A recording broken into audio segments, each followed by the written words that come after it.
Well, time of year when those round orange vegetables are transformed from just a squash to works of art. This morning we get a pumpkin carving lesson from the folks at Rise of the Jack-O-Lanterns at Old Westbury.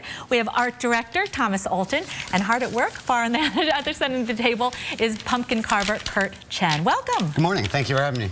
Well, okay, let's talk about Rise of the Jack-O-Lanterns. And what is it and what will we see there? Rise of the Jack-O-Lanterns is 5,000 hand-carved jack-o'-lanterns presented over roughly half a mile of trail at Old Westbury Gardens. 5,000. Yes. Now here's a shot of what it's going to look like. My goodness.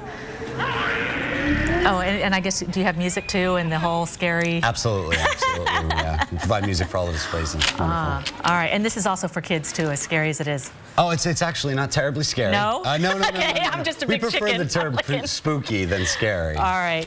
Well, you know, you've been working on these pumpkins here. Let's talk about, first of all, how do you, I mean, this is expert, so how do you get a design like that onto your pumpkin? Well, basically what we do is you print out your design, you find something like your Fine Channel 2 logo there, and what we did was we put it over and got a little bit of artist charcoal, which you can find at any craft store, and you rub the charcoal onto the paper so that when we tape it to the pumpkin... So you would tape it onto the pumpkin? Absolutely, and then we would trace it with a pencil and peel it away, and much like carbon paper would, it leaves an image behind. Okay, it would just be the black image, and then you just...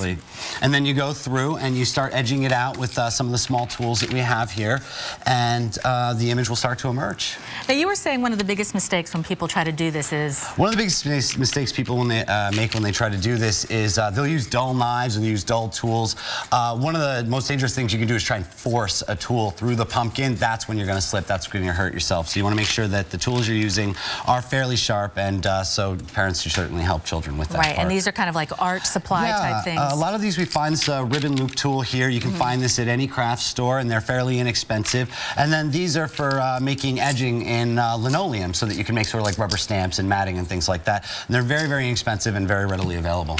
All right, now Kurt has been working on his over there. And just so you know, Kurt has the headphones on because this is his process. He listens to music, he carves away, so I think you have to tap him on the shoulder to say, let's turn it around and see what you've been working on.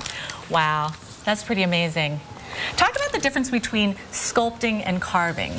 Well, the thing of it is, I think that sculpting is carving, but carving is not sculpting. Typically, when you carve a jack-o'-lantern, what makes a jack-o'-lantern is that you're going to light it from the inside. So you would take a saw or some small tool, and you would cut all the way through it, and then you would use knives to accent that. Sculpting is typically not done all the way through, so then that is lit from the exterior as opposed to the interior. Well, thank you so much, and we're going to check back and check out your finished products, okay? All right, fantastic. Thank you for being here.